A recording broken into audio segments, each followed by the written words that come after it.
Olá, gente, eu sou o Michael, trabalho aqui na Day Trading Academy. Realmente aqui não é Day Trading Academy, é virtual. Aqui é quarto do Miguel. Aqui não estamos para fora hoje, mas vamos dar uma retrospectiva desta semana, as coisas que aconteceram que talvez tenham impacto nesse nosso mundo de investimento. Vamos lá?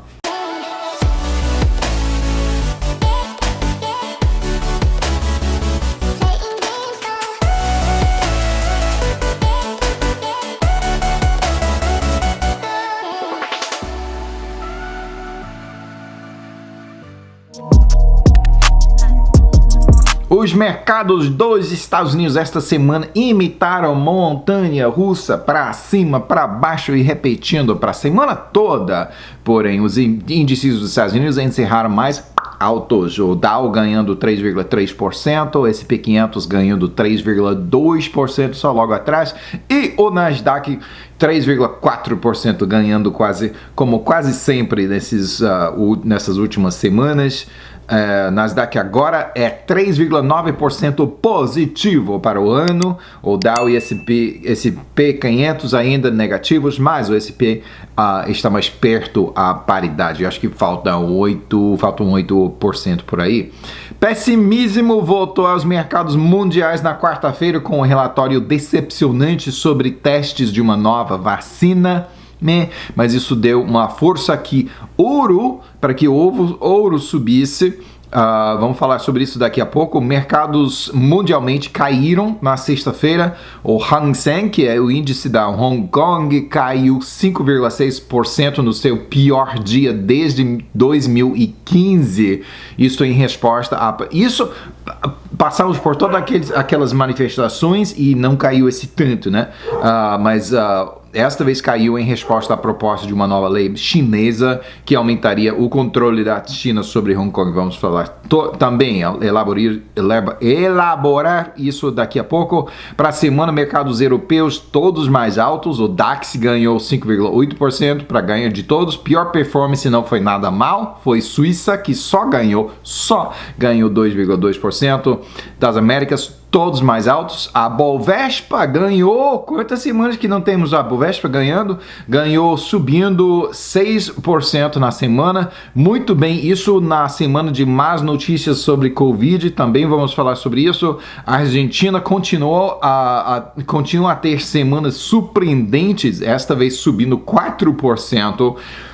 Surpreendendo, pelo menos a mim, porque tem passado por tanta dificuldade financeira internamente ainda, o mercado está subindo, é incrível isso. Pior performance da região esta semana foi da Colômbia, que só ganhou 0,4%. Ásia apresentou resultados mistos depois da ação autoritária da China. Hong Kong perdeu 3,8% na semana. China, com a segunda onda da Covid e crescimento mais lento, perdeu 1,9%. Porém, Coreia do Sul ganhou 2,2% e Malásia 2,4% para ser os ganhadores. A Malásia é certamente o ganhador da região para a semana. Parabéns, Malásia! Bitcoin, seguidores de Bitcoin esperavam uma subida em preço devido àquele halving, né? Não é temer, é cortar no meio, né? Que aconteceu semana passada, em que para o mesmo esforço de minerar uma moeda inteira antes desse halving, que já tem acontecido várias vezes, agora mineiros digitais só ganham meia Bitcoin. Mineiros, né? Redução de oferta da oferta de Bitcoin, até antecipado, normalmente tem o efeito de aumentar o preço. Porém, esta semana Bitcoin perdeu 1,6% para encerrar a semana em $9.212,07 por cada moedinha digital, ok? Então, talvez semana que vem vai ser um pouco maior, mas Bitcoin continua essa volatilidade. Na verdade, 1,6% é quase chato para a semana, viu? A China anunciou esta semana seus planos de tentar vacinar sua economia com o que se não dê para vacinar, né, contra a Covid, Fisicamente, pelo menos dá para vacinar a economia com o equivalente de 500 bilhões de dólares, tentando criar 9 milhões de empregos e amenizar outros efeitos maus da Covid. França e Alemanha declararam seu apoio a um pacote de estímulo valendo 500 bilhões de euros. Né? Isso é diferente para a Alemanha, porque a Alemanha historicamente não gosta de compartilhar dívida para ajuda mútua. A Alemanha prefere ficar, se vamos incorrer dívida, vai ser só para nós. Então isso é um pouco diferente, mas são tempos inéditos, né? Como eu falei semana passada, a proposta da Argentina de reestruturar 65 bilhões de dólares de dívida foi rejeitada por seus credores. Claro, mas como é que vai pagar, viu? Né? E como resultado, é só afastar o que logo vem, né? Então, melhor encarar em vez de adiar o negócio. E como resultado, então, a Argentina esta semana não conseguiu fazer o pagamento de 500 milhões de dólares que venceu definitivamente nesta sexta-feira. Já estava atrasado, né? Já tinham assim, tempo extra para pagar isso e não conseguiu, né? É a 9ª vez que a Argentina tem ficado nesta situação, não recentemente, assim, desde assim, historicamente, viu? Porém, seus mercados subiram para a 3ª semana em seguida. Não sei o que está acontecendo, eu não sigo a Argentina tão perto, mas vamos ver o que acontece semana que vem. Há novos títulos nos Estados Unidos com prazo de 20 anos. Foram à venda esta semana com rendimento de 1,2%. Não é muito, mas é melhor que... para algumas pessoas pensam que é melhor que o risco do mercado. Foi bem recebido e a demanda para esse título de 20 anos abaixou o rendimento a 1,165%, que não é muito, né?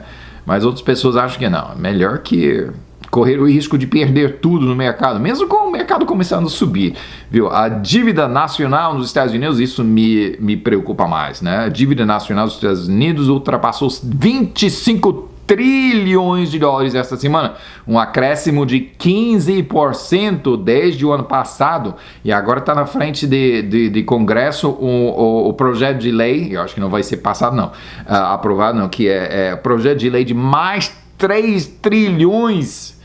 Gente, isso não pode continuar, não pode, é insustentável.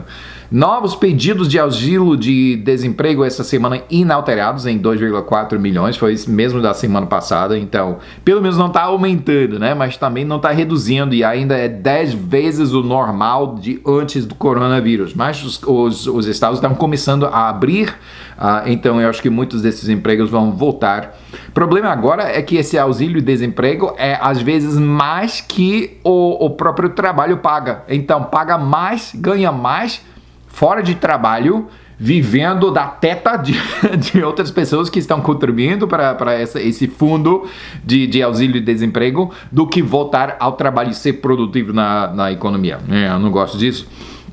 Rendimentos de títulos subiram essa semana, algo que indica otimismo sobre a economia em geral, quer dizer que pessoas estavam fugindo de títulos, né? Isso aumenta o rendimento, é a fuga de segurança para risco. O rendimento de mais curto prazo, o título de 3 meses, permaneceu inalterado essa semana. Todos os outros subiram.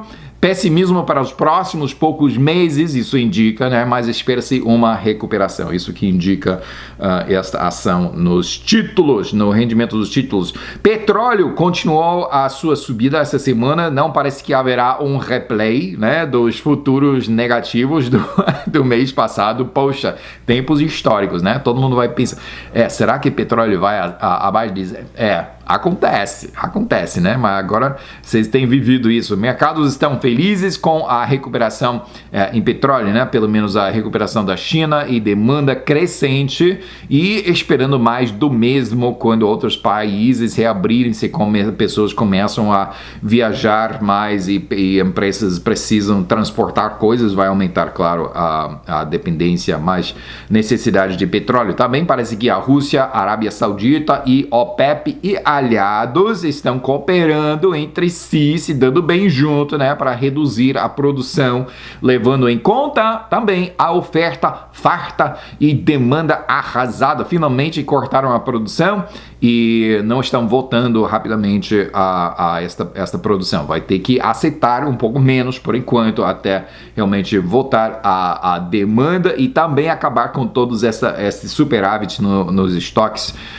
Essa semana foi a quarta em seguida de ganho nos preços de petróleo, apesar de uma queda de 2% na sexta-feira, mas ainda assim subiu bastante esta semana. WTI, né, West Texas Intermediate, ou bruto dos Estados Unidos, ganhou 3,8% para $30,31 por barril. Mesmo assim, petróleo WTI ainda está 45% abaixo do seu alto para esse ano. Brent ganhou 8,2%, subindo para $35,16. Brent está quase na mesma força como o WTI, entendeu? O quanto está abaixo do alto para esse ano, tá? Tá quase no mesmo nível. Ouro perdeu um pouco esta semana, só 0,5%, fechando em $1.733 por onça. Alguns analistas dizem que o ouro vai logo atingir seu alto histórico de 1921, estabelecido em 2011. Vamos ver, né? Prata ganhou 3,5%, subindo para $17,29. Ainda boa semana para prata outra vez, né? Várias semanas em seguida que tem subido bastante. China está para exercer mais controle autoritário sobre Hong Kong. Isso depois das manifestações em favor da democracia. A cidade que foi muitos anos colônia do Reino Unido foi devolvida ao poder dos comunistas chineses em 1997. Manter democracia na Hong Kong é em oposição básica, essencial à filosofia base da sociedade chinesa, né? As manifestações, às vezes violentas, que passaram no ano passado, foram uma vergonha para a China, e agora que a urgência tem pedido, estava na notícia sempre, agora nem tanto, né? Tem manifestação, mas não é tão grande. Esta urgência tem perdido um pouco do seu ânimo, né? Não é todo dia que podemos ir às ruas, né? Mesmo ainda que seja para uma causa muito importante. China estará impondo novas restrições que nem país, Desculpa, China agora estará impondo novas restrições que nem pais sobre um filho desobedecente. Assim que China vê tanto Hong Kong quanto, vamos falar sobre Taiwan daqui a pouco, né? Em Israel, a divisão perpétua entre os israelenses e os palestinos se ergueu outra vez essa semana. Israel está tomando passos para anexar território do seu próprio país, que antes foi designado aos palestinos, só que não estão usando, né? Não está sendo utilizado por eles, e Israel precisa para o seu povo israelense de raça mesmo. Esta vez os palestinos têm oficialmente encerrado contato com os órgãos interessados em negociar um acordo pacífico, principalmente o governo israelense e nos Estados Unidos. Isso deixa o primeiro-ministro sem opções boas, né? Fazer o quê? Se não quiserem negociar, ou capitular frente a esse comportamento não produtivo pelos palestinos, ou proceder sem acordo, no qual caso, claro que os palestinos historicamente têm chorado que mas não houve acordo, né? Eles vieram e só fizeram isso. Sim, mas vocês deixaram a mesa, viu? E mais que chorado, têm reagido de maneira violenta, né? Triste, mas esse conflito perpétuo foi predito na Bíblia, no livro de Gênesis, nada de Apocalipse, no Gênesis, há mais de 4.000 anos. Você pode ler por aí. O presidente da Reserva Federal diz que os danos atingidos à economia dos Estados Unidos poderiam somar um encolhimento de 30% anualizado para segundo trimestre, com desemprego em 25%. Cara, gente, bom, isso é ruim. A recuperação é certo, vai acontecer. Alguns setores melhorando mais rapidamente que outros. Viagens e entretenimento provavelmente demorarão mais para se recuperarem. O fator completamente desconhecido em que depende se tudo isso é quão severa será uma segunda onda de infecções. Claro que provavelmente haverá uma segunda onda. Qual severa vai ser? Ninguém sabe, né? E quanto tempo vai demorar. Algumas autoridades dizem que não se pode reabrir até existir uma vacina para eliminar toda a possibilidade de morte devido à Covid. Poxa, no mundo perfeito seria muito bom. Belo objetivo, porém é ilusível face à realidade que a gripe se deve a um tipo de coronavírus, onde a vacina de gripe não existe, né? Talvez simplesmente não seja possível.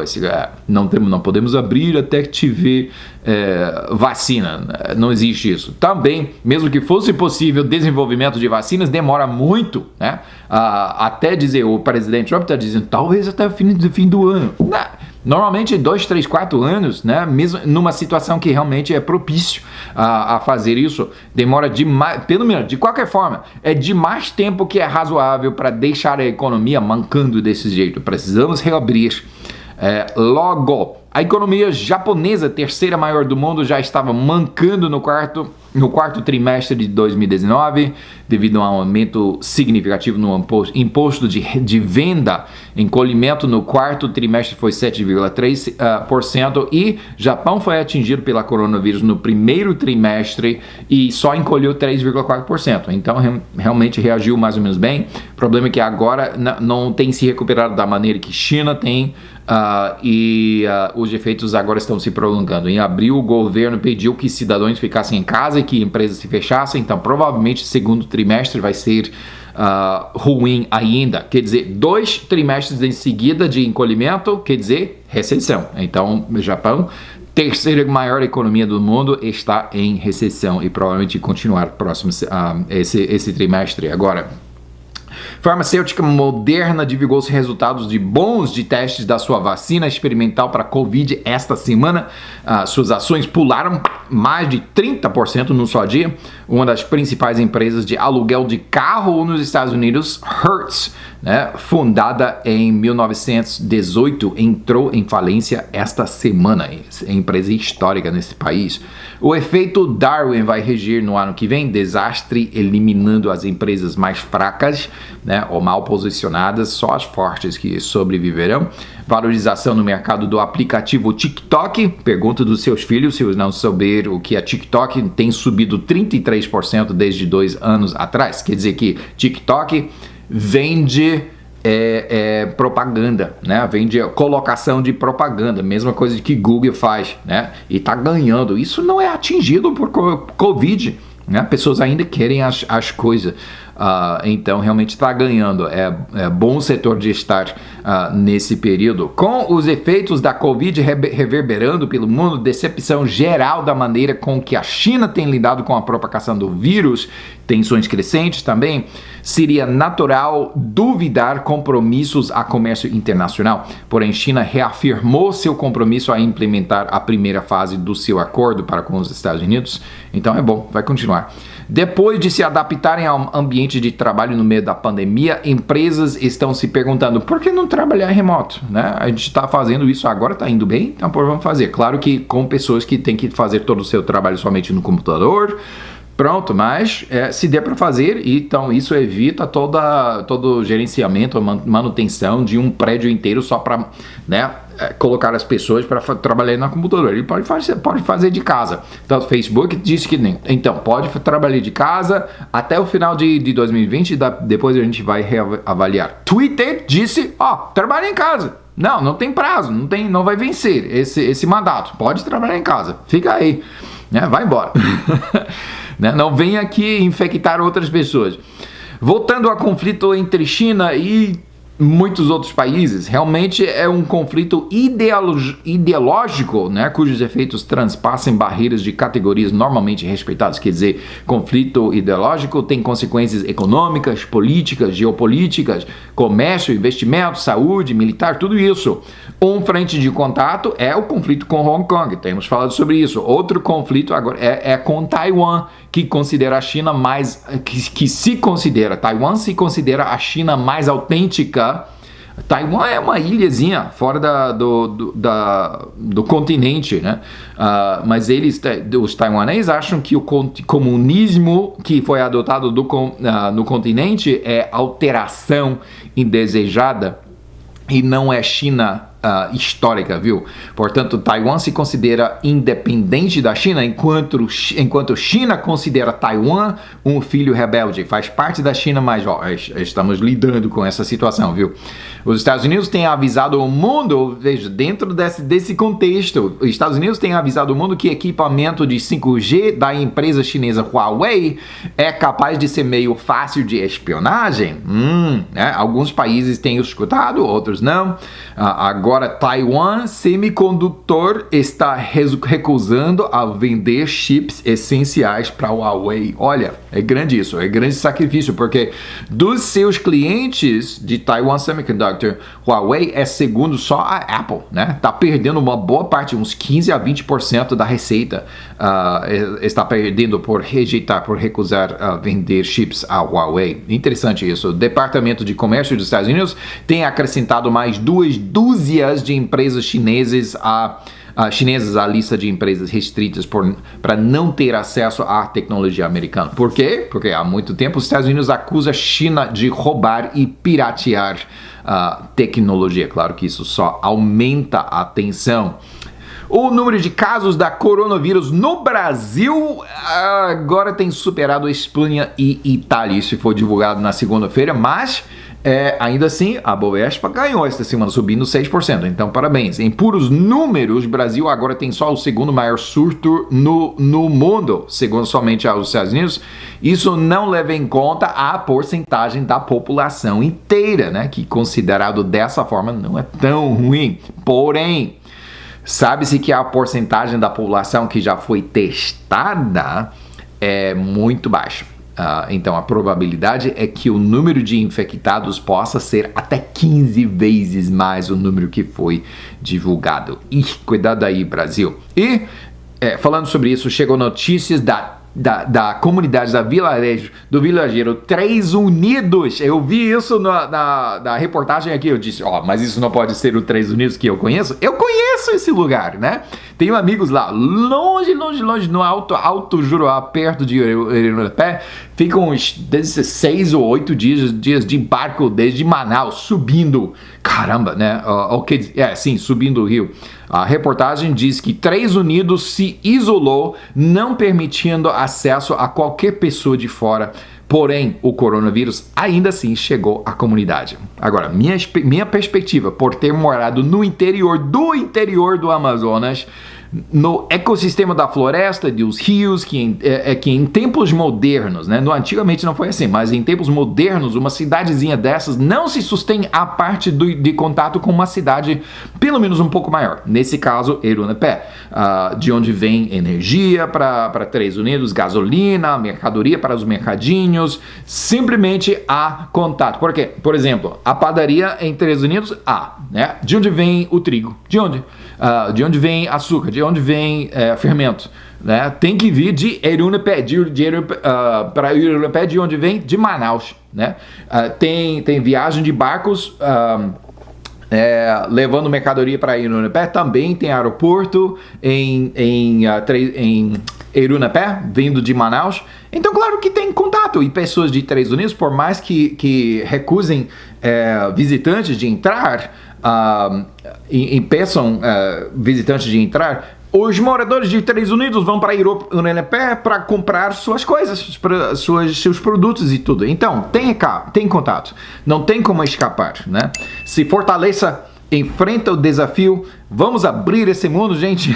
No entretanto, há oportunidades dos mercados.